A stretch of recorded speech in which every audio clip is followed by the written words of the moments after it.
Hello students. हमारी आज की वीडियो का टॉपिक है scope of variable, static variable. इस वीडियो में हम लोग देखेंगे कि हमारे पास ये स्टैटिक वेरिएबल्स क्या होते हैं और इनको हम लोग अपने प्रोग्राम में कहां कहां तक एक्सेस कर सकते हैं, यानी इनका स्कोप क्या होता है। तो आइए स्टार्ट करते हैं स्टैटिक वेरिएबल्स के साथ। स्टैटिक वेरिएबल को हम लोग अपने प्रोग्राम में बनाते हैं स्टैटिक का कीवर्ड यूज करके। यानी जिस तरह के अभी आप लोग देख सकते हैं, हम लोग अपने प्रोग्राम यानी डेव सी प्लस प्लस के अंदर मौजूद हैं और मेन फंक्शन के अंदर हम लोगों ने एक स्टैटिक वेरिएबल बनाना है। तो उसके लिए हम लोग क्या करेंगे, सबसे पहले स्टैटिक का कीवर्ड लिखेंगे, फिर उसकी डाटा टाइप यानी कि इंटीजर वेरिएबल है ये बताएंगे, फिर उसका नाम, और ये साथ सेमी कॉलन के साथ स्टेटमेंट को एंड कर देंगे। तो ये हमने एक स्टैटिक वेरिएबल डिक्लेयर कर दिया है।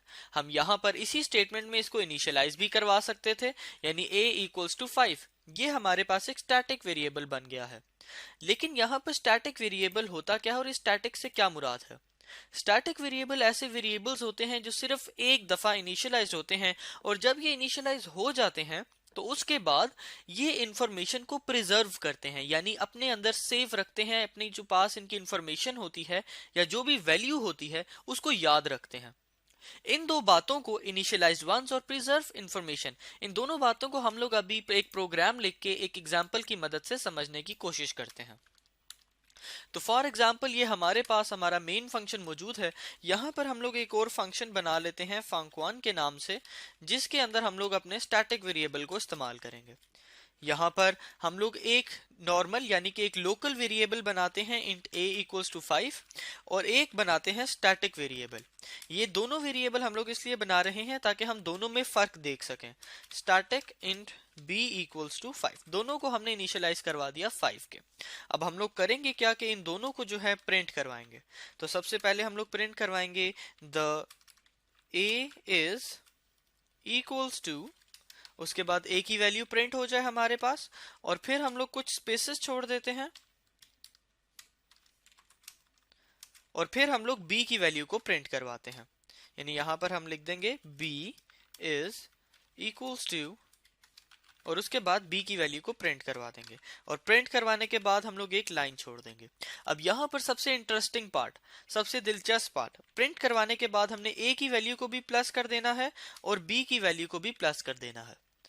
अब यहां पर ये याद रहे कि ये एक फंक्शन है यूजर डिफाइंड, लेकिन हमारा प्रोग्राम जो है यहां से स्टार्ट नहीं होता, हमेशा मेन फंक्शन से स्टार्ट होता है। तो अगर मेन फंक्शन ही एम्प्टी होगा तो ये प्रोग्राम रन ही नहीं होगा, चलेगा ही नहीं। अगर इस प्रोग्राम को हमने रन करना है, सॉरी स्टूडेंट्स, इस फंक्शन को अगर हमने रन करना है तो ये जरूरी है कि हम इसको मेन फंक्शन के अंदर कॉल करवाएं। तो यहां पर अब इस फंक्शन को कॉल करवाते हैं func1, एक दफा कॉल करवाते हैं, फिर इसी को हम लोग 2 दफा और कॉल करवाते हैं, और देखते हैं हमारी आउटपुट क्या आती है। और उस आउटपुट की मदद से फिर हम अपने इन 2 पॉइंट्स को समझने की कोशिश करेंगे। एग्जीक्यूट में जाके कंपाइल एंड रन करते हैं। तो आप लोग देखेंगे कि जो आउटपुट आ रही है उसमें हर दफा जब भी मैंने फंक्शन को कॉल करवाया तो a की वैल्यू 5 थी, जब उसको प्रिंट करवाया तो वो a की वैल्यू 5 आ गई, उसके बाद a प्लस प्लस तो 6 हो गया। लेकिन जब दोबारा फंक्शन को कॉल किया तो ये दोबारा जो था इंट a इक्वल्स टू 5 हो गया। ये वाली स्टेटमेंट दोबारा रन हुई तो a के अंदर दोबारा से 5 हो गया, और जो प्लस वाली वैल्यू उसकी 6 थी वो लूज हो गई, वो इंफॉर्मेशन हमसे लूज हो गई, और a इज इक्वल टू 5 ही दोबारा प्रिंट हो गया। इसी तरह दोबारा जब ये प्रिंट होने के बाद प्लस होके 6 हो गया था, दोबारा जब ये फंक्शन कॉल हुआ तो ये दोबारा से इनिशियलाइज हो गया और दोबारा इसकी वैल्यू 6 से चेंज होके 5 हो गई। तो हुआ क्या कि तीनों दफा a में 5 ही प्रिंट हुआ, क्योंकि a हमारा एक लोकल वेरिएबल था। जबकि अगर हम लोग अपने स्टैटिक इंटीजर b की आउटपुट को देखें तो पहली दफा देखेंगे कि जब फंक्शन कॉल हुआ तो एक दफा ये पहली दफा ये इनिशियलाइज हो गया और इसकी वैल्यू 5 प्रिंट हो गई, और उसके बाद ये इंक्रीमेंट हुआ यानी इसमें +1 हुआ तो 6 हो गया। अब जब दोबारा फंक्शन कॉल होगा तो ये स्टेटमेंट नहीं चलेगी, ये जो इनिशियलाइज हो रहा था ये नहीं चलेगा, और इसकी वैल्यू जो 6 हुई थी वो, क्योंकि ये एक स्टैटिक वेरिएबल है तो उसने उस इंफॉर्मेशन को सेव रखा और उसको यहाँ पर 6 प्रिंट कर दिया। इसी तरह ये दोबारा प्लस होकर 7 हो जाएगा, और अगली दफा जब फंक्शन कॉल होगा तो फिर ये इनिशियलाइज वाली स्टेटमेंट नहीं चलेगी, और यहाँ पर क्या प्रिंट होगा 7। तो आप लोग देख सकते हैं a जो कि एक स्टैटिक वेरिएबल नहीं था उसमें तीनों दफा वो इनिशियलाइज हुआ और उसने अपनी इंफॉर्मेशन जो प्लस होने के बाद वाली इंफॉर्मेशन थी उसको लूज कर दिया। इसी तरह अगर हम लोग स्टैटिक वेरिएबल को देखें तो ये एक ही दफा इनिशियलाइज हुआ और इसने जो अपनी इंफॉर्मेशन थी प्लस होने के बाद वाली यानी कि 6 और 7 उसको लूज नहीं किया। तो ये मतलब था इन दो बातों से जो हमने यहां पर अपनी स्लाइड्स में देखी कि जो स्टैटिक वेरिएबल्स होते हैं वो एक ही दफा इनिशियलाइज होते हैं। यानी ये जो इनिशियलाइज वाली स्टेटमेंट है स्टैटिक वेरिएबल के लिए सिर्फ ये पहली दफा फंक्शन कॉल में चलेगी, अगली दो दफा नहीं चलेगी।